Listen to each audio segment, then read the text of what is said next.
নমস্কার, কেমন আছো বন্ধুরা? আশা করছি সবাই সুস্থ আছো, ভালো আছো আর পজিটিভ আছো। লাইভ ক্যামেরা অ্যাকশনের আবারও আরেকটা নতুন ভিডিওতে তোমাদের সকলকে স্বাগত। যেখানে ভিডিওটা শেষ করেছিলাম, গত ভিডিওটা, সেটা ছিল আমরা চিল্কায় ঘুরতে গিয়েছিলাম এবং চিল্কার থেকে সমস্ত মুহূর্ত তোমাদের সঙ্গে শেয়ার করে নিয়েছি। তো তারপরে আমরা বোট থেকে নেমে পাড়ে এসে ভিডিওটা শেষ করেছিলাম। তো তারপর আমরা আবার হোটেলে চলে আসি আর তারপরে একটু রেস্ট নিয়ে এখন আবার আমরা সন্ধেবেলায় যাচ্ছি স্বর্গদ্বারে। আজকে তো একটু খাজা কিনবো, ইনফ্যাক্ট আজকে আমাদের লাস্ট ডে পুরীতে, তো সেই জন্য একটুখানি আবার সাগর পাড়ে যাব, একটু বিচ মার্কেটটা ঘোরাঘুরি করব। স্বর্গদ্বার থেকে কিছুই না, শুধু একটু স্বজনদের জন্য, কাছের মানুষদের জন্য একটু খাজা কিনবো, এই আর কি। তারপরে কালকে আবার আমরা সকালবেলা এখান থেকে ব্রেকফাস্ট করে চেক আউট আমরা চলে যাব ভুবনেশ্বর। তো ততক্ষণ পর্যন্ত কি করছি, কিভাবে কাটাচ্ছি, সমস্ত মুহূর্তে তোমাদের সঙ্গে অ্যাজ ইউজুয়াল ভাগ করে নেব। স্কিপ না করে চোখ রাখো, দেখতে থাকো লাইভ ক্যামেরা অ্যাকশন। যাই হোক, আমরা কিন্তু একেবারে কোমর বেঁধে নেমে পড়েছি খাজা মার্কেটিং করতে। তো বিভিন্ন দোকানে দোকানে যাওয়া হচ্ছে, খাজা টেস্ট করা হচ্ছে আর তারপরে রায় বেরোচ্ছে।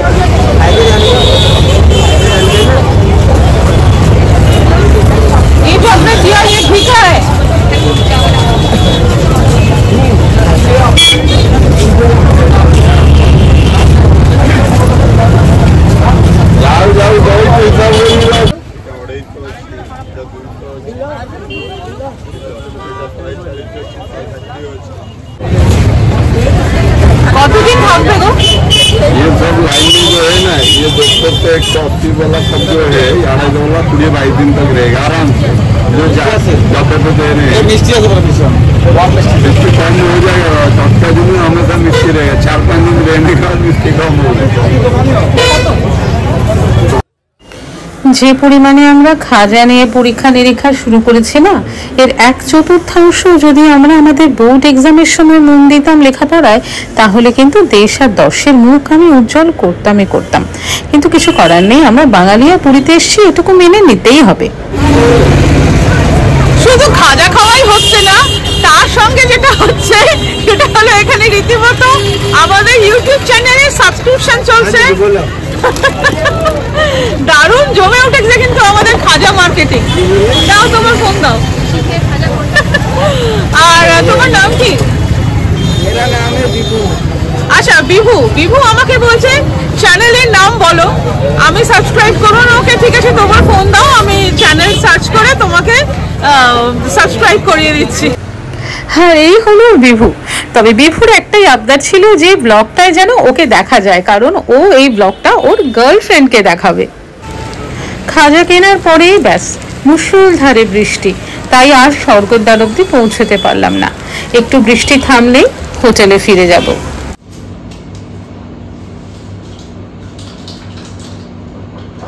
হঠাৎ কিরকম বৃষ্টি চলে এলো, দেখো বিচ মার্কেটটা ঘুরতেই পারলাম না। তো যাই হোক, আসলে কালকেও বিচের মানে মার্কেটে খুব একটা ঘুরিনি, কালকে শুধু খাজার দোকান আর ওসব করেছি। তো আজকে ভেবেছিলাম যে ইভিনিংটা আছে, আজকে এই কাজটা সেরে নেবো, কিন্তু এমন বৃষ্টি এসে গেল। তারপরে রাস্তাটা এত খারাপ, মানে টোটাল ডিসঅ্যাপয়েন্টমেন্ট। একটা মানে পুরীর স্বর্গদ্বারের মতন জায়গা, তার রাস্তায় যদি 15 মিনিট বৃষ্টি হলে এরকম হয়, তাহলে বর্ষাকালে এখানে কি হয়? মানুষ তো এখানে বর্ষাতেও আসে, এই তো নয় যে গ্রীষ্মকাল পেরিয়ে গেল বা শীতকাল পেরিয়ে গেলে মানুষের আসা যাওয়া বন্ধ থাকে। সত্যি বলতে কি এটা এক্সপেক্টেড নয়, এই জিনিসটা একটু ঠিক করা উচিত। তো যাই হোক, আজকে আমরা বাইরে আর চাও খাইনি, তো এখন একটু ব্ল্যাক কফি আর ডিনারটা বলে দিলাম। আর ঘরে বসে এখন কি করব, একটু এডিট করব, কফি। তবে ওয়েদারটা বাইরের খুব ভালো হয়ে গেছে, বৃষ্টি হয় যদিও। দেখো সমুদ্রের ধারের ওয়েদার সবসময় ভালো হয়, সেটা তো আর নতুন কিছু বলার নেই। তো আপাতত কফি আর তারপরে একেবারে ডিনার আজকে একটু আর্লি করে নেবো, কারণ 2টো রাত ভালো করে, তোমরা তো জানো যে সেই রাতটা পুরো আমরা অন হুইলস আমাদের ছিল সেই রাত। আর কাল রাত্রিবেলায় মানে যেহেতু ভোর 4:30 আমরা বেরোবো, তো সেই জন্য 3:30 অ্যালার্ম দেওয়া। আর এই জিনিসটা আমার মনে হয় তোমাদের সবার সঙ্গেই হয়, যাকে ভোর রাতে উঠতে হয় তার সারা রাত ঘুম হয় না, ফলে দুটো স্লিপলেস নাইট। তো একদম বেশ কড়া করে ব্ল্যাক কফি, অগোছালো বিছানা, কারণ আমরা জাস্ট ঘুম থেকে উঠেই বেরিয়ে গিয়েছি। আর বাঙালি তো এখন পা তুলে একেবারে থাপন জুড়ে বসে একটু কফি খাবো, একটু কর্তাগিন্নি গল্প করব, নেক্সট প্ল্যানিং এর আলোচনা করব, এই সব কিছু করব। একটু মনটা খারাপ, কালকে আবার মানে আজকেই সন্ধ্যেটা এখানে লাস্ট ছিল। খুব সুন্দর হোটেলও খুব ভালো, আমাদের খুব ভালো কাটলো। আর তোমাদের সঙ্গে তো সব মুহূর্ত আমরা ভাগ করে নিই। যাই হোক, গরম কফিতে চুমুক দিই। আবার পরে কথা হচ্ছে। গরম কফি সন্ধ্যাবেলা বৃষ্টির পরে এনজয়েবল। আর কি, আজকে ঘরে বসে সময়টা কেটে গেল গল্প গুজব করে, একটু এডিট করলাম, খেয়ে নিই, তাড়াতাড়ি শুয়ে পড়বো। আজকে একটু বেশিক্ষণ ঘুমাবো, আর কালকে ঘুম থেকে ওঠার তাড়া নেই। চোখ বন্ধ করছি, সকালবেলা উঠে আবার গুড মর্নিং করছি। টাটা। সকাল সকাল ঘুম থেকে উঠেই তাড়াতাড়ি ফ্রেশ হয়ে ডাইনিং এরিয়ায় ব্রেকফাস্ট করতে চলে এলাম, কারণ ভুবনেশ্বরের উদ্দেশ্যে এবার আমাদের রওনা দিতে হবে। বেরিয়ে যাচ্ছি পুরী থেকে। আজকে ডেস্টিনেশন ভুবনেশ্বর, কারণ ওখানে লিঙ্গরাজ টেম্পল দেখার আছে। তো এখান থেকে distance by road around 70 kilometre Puri থেকে ভুবনেশ্বর। আর রাস্তা মোটামুটি ভালো, আশা করছি 1 ঘন্টা 1.5 ঘন্টার মধ্যে পৌঁছে যাব। পুরীর সমুদ্রকে তো এবার বিদায় জানানোর পালা। আর এই সময় হেন কোনো মানুষ নেই যার একটু মনটা খারাপ হয় না। আমি এবার সেখান থেকে ব্যতিক্রম কেন হই? তো যাই হোক, তবে তাকে জানিয়ে যাচ্ছি, সে যদি আবার ডাকে নিশ্চয়ই আবারও আসবো। সকাল সকাল যেহেতু একেবারে আমাদের ফ্রেশ হওয়া রেডি হওয়ার একটা তাড়া ছিল, তাই একেবারে ঠিক করলাম যে সব কাজ মিটিয়ে গাড়ি নিয়ে রওনা হয়ে একদম গাড়িটা একবার মাঝখানে একটু পার্ক করে সি বিচে এসে একটু টাটা বাই বাই করে তারপরে আবার স্টার্ট করব ভুবনেশ্বরের উদ্দেশ্যে। ভারী মজায় কাটলো কটা দিন। আর এই যে দেখুন, এখানে স্কাই রাইডিং হচ্ছে, স্কাই স্কুটার যেগুলো বলে আর কি, ভারী মজা লাগলো দেখে। পৌঁছে গেছি ভুবনেশ্বর, চেক ইন করে নিয়েছি। ট্রিবো দিয়ে বুকিং করা হয়েছে এই হোটেলে। আমি জেনারেলি ট্রিবো থেকেই করি, এদের কোয়ালিটিও খুব ভালো অ্যান্ড সার্ভিসও খুব ভালো থাকে। তো দেখুন, খুব স্পেসিয়াস রুম আছে, ভালো bed, you shape L shape যেটা থাকে, পাশে ওয়াশরুম, এদিকে আছে লাগেজ রাখার জায়গা, টিভি ইউনিট, টেবিল, চা কফি খাওয়ার ব্যবস্থা রয়েছে, জল আছে, এখানে একটা ড্রেসিং ইউনিট আছে, এখানে টেবিল চেয়ার বসে টি কফি খাওয়ার জন্য, এদিকে একটা আলমারি, বাইরে একটা কিন্তু ব্যালকনিও আছে, সুন্দর বসে আড্ডা মারার জন্য, নাইস। ওয়াশরুম ছোটখাটো কিন্তু সব ব্যবস্থাই আছে, হাত ধোয়ার জন্য হ্যান্ড ওয়াশ, স্নান করার জন্য বডি শাওয়ার জেল অ্যাকচুয়ালি, এখানে ডেন্টাল কিট দুটোই দিয়েছে, শেভিং কিট, চিরুনি, সুন্দর অবস্থা। দুপুরবেলা লাঞ্চ করে একটু রেস্ট নিয়েই আমরা লিঙ্গরাজ মন্দির দর্শন করব বলে বেরিয়ে পড়লাম। মোটামুটি 8 ঘন্টার রাস্তা, এই 15-16 কিলোমিটারের মতন। আমরা চলে এসেছি লিঙ্গরাজ টেম্পল ভুবনেশ্বরে। আজকে তো ভুবনেশ্বরে আসার পর থেকে তোমাদের সাথে কথা হয়নি। আমরা হোটেলে চেক ইন করার পরে একটু বিরতি নিলাম, একটু বিশ্রামের দরকারও ছিল। আর তারপরে ইনফ্যাক্ট সত্যি কথা বলতে যে ভুবনেশ্বরে আমরা থাকাটা এটা পুরোটাই নিয়েছি একটু জাস্ট বিশ্রাম নেব, রিল্যাক্স করব, আর প্রভুর মন্দিরে একটু এসে প্রভুকে দর্শন করব, এইটুকুই ইচ্ছা ছিল। আর বিশেষ কোথাও যাওয়ার কোনো প্ল্যান নেই। তো তাই জন্য বিকেলবেলা একদম ফ্রেশ হয়ে এখন মোটামুটি বিকেল গড়িয়েছে, বিকেল হয়ে গেছে, বিকেলের পথে। তো আমরা যাই, আমরা জানি না কত অবধি আমরা ফ্রেমবন্দি করতে পারবো, কোথা থেকে আমাদের নিষেধাজ্ঞা চলে আসবে সেটা আমরা জানি না। আপনাদেরকে একটু দেখাই, আমরা এই পথ দিয়ে ঢুকলাম, আর এইখানে সমস্ত পুজোর সামগ্রী বিক্রি হচ্ছে। আপনারা যারা পুজো দিতে চান তারা এখান থেকে সমস্ত রকম পুজোর সামগ্রী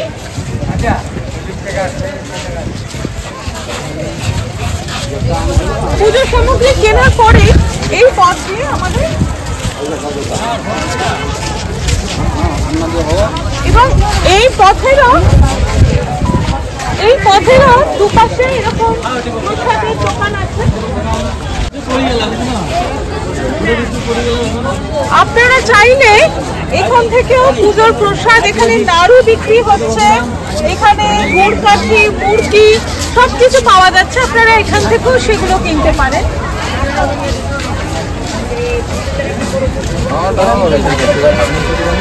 এখানে যা হয় বিভিন্ন রকম সিঁদুর, রুদ্রাক্ষের মালা এগুলো আছে, বিক্রি হচ্ছে।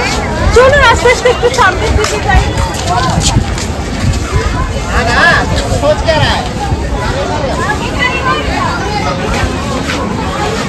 এগুলোর দাম কত? 100 টাকা। আচ্ছা, এইখানে বলি একটা করে বিক্রি হচ্ছে 100 টাকার ডালা, যেখানে একটা কলকে ফুল আছে, দুধ রয়েছে, নারকেল রয়েছে, ফুল রয়েছে।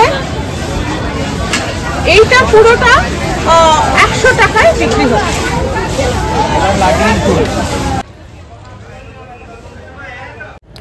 লিঙ্গরাজ মন্দির ওড়িশার ভুবনেশ্বরে অবস্থিত প্রাচীন মন্দিরগুলোর মধ্যে অন্যতম। মন্দিরটি লিঙ্গরাজরূপী শিবকে উৎসর্গীকৃত। মন্দিরটি ভুবনেশ্বর শহরের অত্যন্ত গুরুত্বপূর্ণ ভূস্থাপনা এবং অন্যতম প্রধান একটি দর্শনীয় স্থান। লিঙ্গরাজ মন্দিরটি ভুবনেশ্বরের সবথেকে বড় মন্দির। কেন্দ্রীয় মিনারটি প্রায় 180 ফুট উঁচু। মন্দিরটি কলিঙ্গ স্থাপত্যকলা এবং মধ্যযুগীয় ভুবনেশ্বর স্থাপত্যশৈলীতে নির্মিত। মন্দিরের ট্রাস্ট বোর্ড এবং আর্কিওলজিক্যাল সার্ভে অফ ইন্ডিয়ার অধীনে পরিচালিত হয়। শোনা যায় প্রতিদিন গড়ে নাকি 6000 দর্শনার্থী মন্দিরটি দেখতে আসেন এবং উৎসব মৌসুমে লক্ষাধিক ভ্রমণার্থী আসেন। এখানকার শিবরাত্রি প্রধান উৎসব এবং 2012 সালে শোনা যায় নাকি প্রায় 2 লক্ষ দর্শনার্থী এসেছিল। মন্দিরের প্রধান দেবতা লিঙ্গরাজকে শিব এবং বিষ্ণু উভয় হিসেবেই পুজো করা হয়। হিন্দু ধর্মের দুটি ধারা, শৈব ধর্ম এবং বৈষ্ণব ধর্মের মিলন ঘটেছে এই মন্দিরে, যেখানে বিষ্ণু ও শিবের মিলিত রূপ হরিহরকে পুজো করা হয়। তবে লিঙ্গরাজ মন্দিরের প্রধান উৎসব হচ্ছে শিবরাত্রি, যা ফাল্গুন মাসে প্রতি বছর আয়োজন করা হয় এবং এই সময় কয়েক হাজার ভক্ত মন্দির পরিদর্শনে আসেন। সারাদিনের উপবাস শেষে এই শুভ দিনে লিঙ্গরাজকে বেলপাতা নিবেদন করা হয়। প্রধান উদযাপন হয় রাতে, যখন ভক্তদল সারা রাত প্রার্থনা করেন। মন্দির চত্বরে মহাদীপ প্রজ্বলনের পর ভক্তদল তাদের উপবাস ভঙ্গ করে। প্রতি বছর শ্রাবণ মাসে হাজারো তীর্থযাত্রী মহানদী নামক ছোট নদী থেকে পায়ে হেঁটে জল বয়ে আনেন মন্দিরে। ভাদ্র মাসে শনিয়ান দিবস পালন করা হয়, যেখানে মন্দিরের চাকর, সেবায়েত এবং মন্দিরের জমি গ্রাহকেরা লিঙ্গরাজ মন্দিরের প্রতি আনুগত্য ও বিশ্বস্ততা নিবেদন করেন। এই লিঙ্গরাজ টেম্পল এটা কিন্তু অনলি ফর হিন্দুস, একমাত্র হিন্দুদেরই এখানে প্রবেশাধিকার আছে। তারা এন্টার করতে পারে, মন্দিরের ভেতরে যেতে পারে, দর্শন করতে পারে। অহিন্দুদের কিন্তু এই মন্দিরে প্রবেশ নিষেধ। কিন্তু অহিন্দুদের জন্যই এই প্ল্যাটফর্মটা মন্দিরের ঠিক বাইরে, মেন প্রাচীরের বাইরে বানিয়ে দেওয়া হয়েছে। এখানে উঠে অহিন্দুরা কিন্তু পুরো মন্দির কমপ্লেক্সটা দর্শন করতে পারে। এটা কিন্তু একটা খুব সুন্দর ব্যবস্থা। মন্দির চত্বর থেকে এবার আমাদের বেরিয়ে আসার পালা। তবে তার মাঝে আপনাদের দেখিয়ে দিই, এই যে পথটি ধরে এই উপরে পোডিয়াম, এখানেই আমরা এতক্ষণ আপনাদের সাথে কথা বলছিলাম। আবার এই যে দেখুন রথের চাকা তৈরি হচ্ছে। আমরা লিঙ্গরাজ দর্শন করে, লিঙ্গরাজ মন্দির দর্শন করে চলে এলাম। খুব ভালো অভিজ্ঞতা। সে কি স্থাপত্য! সত্যি বলতে কি, আমি বোধহয় অনেক দেরিতে আমরা উড়িষ্যা ভ্রমণ শুরু করেছি। তো ভাগ্যেশ মিস্টার আমাকে বলেছিলেন, চলো তোমাকে ভুবনেশ্বরে লিঙ্গরাজ মন্দির দেখিয়ে আনবো। ও তো জানে আমার ভালোবাসাগুলো, আমার কোন কোন জায়গায় আমি আটকে যাই। তো যাই হোক, খুব সুন্দর একটা আমাদের ভ্যাকেশন কাটলো। এবার একটা কথা বলি, আপনারা এই যে আমরা 2-3 দিনে যে মুহূর্তগুলো আপনাদের সঙ্গে ভাগ করে নিয়েছি, এটা কিন্তু ওইরকম সিরিয়াসলি আপনারা কোনো ট্রাভেল ব্লগিং হিসেবে যদি নেন তাহলে একটু ভুল হবে। তার কারণ দেখুন, পুরী আমাদের কাছে একটা ইমোশন, জানেন, মানে আমাদের মানুষদের না, মানে যখন একটা সন্তানের জন্ম হয় তাকে যখন প্রথম আউটিং এ নিয়ে যায় বাবা মারা, হয়তো তাকে পুরীতে এসে জগন্নাথ ধামে আশীর্বাদ নিতে আসে। আমরা কেউ যদি ভালো একটা আমাদের স্থাবর অস্থাবর কিছু বানাই, কেউ ভালো একটা বাড়ি তৈরি করলাম নতুন, বা কেউ একটা গাড়ি কিনলাম, সে কিন্তু এসে প্রভুর ধামে এসে আশীর্বাদ নিয়ে আসে। কেউ বা নতুন স্বামী স্ত্রী বিয়ের পরে বলে চলো আমরা জগন্নাথ মহাপ্রভুর কাছে গিয়ে একটু আশীর্বাদ নিয়ে আসি। ফলে পুরীতে আমি আপনাদের কাছে নতুন করে আর কি ইনফরমেশন দেবো বলুন তো? এটা তো আমাদের বড্ড নিজেদের জায়গা, হয়তো সেই জায়গায় বলতে পারি আমরা দুজনে অনেক অনেক পরে এসেছি, তাই আপনারা হয়তো বলতে পারেন এই তোমরা ওখানে তো গেলে না, বা এই তোমরা ভুবনেশ্বরে এলে, কই তোমরা উদয়গিরি খণ্ডগিরি তো গেলে না। তাই বলছি, একটু আগে আপনারা যদি ভিডিওটা স্কিপ না করে দেখে থাকেন তাহলে দেখবেন আমরা যখন লিঙ্গরাজ মন্দিরে প্রবেশ করছি সেই সময় আমি বলেছিলাম যে আমরা কিন্তু ভুবনেশ্বরে একদম রিল্যাক্স করতে এসেছি। তাই লিঙ্গরাজ মন্দির দর্শন করার পর থেকে আমি কিন্তু আর মানে ক্যামেরাটি হাতে নিইনি। আমরা দুজনে একেবারে রিল্যাক্স করেছি, নিজেদের মতন গল্প সময় কাটিয়েছি, খাওয়া দাওয়া করেছি। তার কারণ আমাদের এই ট্রিপটা ছিল শুধুমাত্র একটু মানে প্রভুর দর্শন করব, এবং অবশ্যই আমরা যারা ব্লগিং করি, আমরা যারা কন্টেন্ট ক্রিয়েট করি, তাদের একটা বেসিক দায়িত্ব থাকে কিছু মুহূর্ত যতটা আমরা সম্ভব আপনাদের মাঝে যেন তুলে ধরতে পারি। যেমন আমরা গাড়িতে এসছি, যারা গাড়িতে এখনো আসেননি, বাই ফ্লাইট এসছেন অথবা ট্রেনে এসছেন, তারা গাড়িতে আসবেন কিনা ভাবছেন, তাদের জন্য যেমন আমরা গাড়িতে আসার জন্য কিছু ইনফরমেশন শেয়ার করে দিয়েছি। কিন্তু তার বাইরে পুরীতে হয়তো আরো অনেক জায়গা আছে আমরা এবারে যাইনি। মিস্টারের একটা বিজি শিডিউল থেকে আমরা একদম হঠাৎ করে বেরিয়ে এসেছি, জানেন তো, প্রভু টেনেছেন, হঠাৎ চলে এসেছি। তো সেই জন্যই আপনাদের জানিয়ে রাখলাম, বলে রাখলাম। হয়তো দেখুন আমরা কন্টেন্ট ক্রিয়েট করি, বিভিন্ন রকম সমালোচনার মুখে আমাদের পড়তে হয়। তো যাই হোক, সমালোচনা, ভালোবাসা সবকিছু নিয়েই একটা পরিবার। তো সেই পরিবারে আবার আপনাদেরও বলি, আপনাদের কোনো মতামত থাকলে আমাদের জানাবেন। পুরীতে পরে যদি আসি আপনারা এই ভিডিওর মতামত জানাবেন যে আর কোথায় গেলে ভালো হয়, বা ভুবনেশ্বরের পরে ধরুন এলাম কোথায় গেলে ভালো হয় জানাবেন। তো কালকের থেকে কোনো ভিডিও করিনি, কিচ্ছু করিনি, দুজনে মিলে নিজেদের মতন সময় কাটিয়েছি। আর এখন ভিডিওটা শেষ করছি। আপনাদের সঙ্গে সামান্য একটু কথা না বললে ভালোও লাগে না মাঝে মধ্যে। তো যাই হোক, আপনারা সবাই সুস্থ থাকবেন, ভালো থাকবেন। আর আমাদের ভিডিও আপনারা যারা দেখছেন, আমার এই এক্সটেন্ডেড ফ্যামিলি, তাদের প্রতি আমার একটাই আশা, চ্যানেলটির পাশে থাকবেন। যারা এখনো সদস্য হননি, প্লিজ সাবস্ক্রাইব বাটনটা প্রেস করবেন, তাহলেই আপনারা আমার পরিবারের সদস্য হয়ে যাবেন। আর হ্যাঁ, আমাদের প্রকাশিত ভিডিও যথাসময়ে আপনাদের কাছে পৌঁছতে গেলে বেল বাটনটা প্রেস করবেন, তাহলে নোটিফিকেশন যথাসময়ে আপনারা পেয়ে যাবেন। আমাদের এই ভ্রমণের গল্পটা আজকে এইটুকুই থাকুক, আমরা রওনা হব। আর এই যে আমাদের গাড়ি এখানে দাঁড়িয়ে রয়েছে, মিস্টার তো হোটেল বুকিং সম্পর্কে সবই জানিয়েছেন। আমরা এখানে সিদ্ধার্থ এলিটে রয়েছি, খুব খুব ভালো, ভীষণ শান্তিপূর্ণ একটা জায়গা, ভালো কাটলো। আবার নতুন কোনো গল্প নিয়ে আপনাদের সঙ্গে হাজির হব। ভালো থাকবেন, নমস্কার।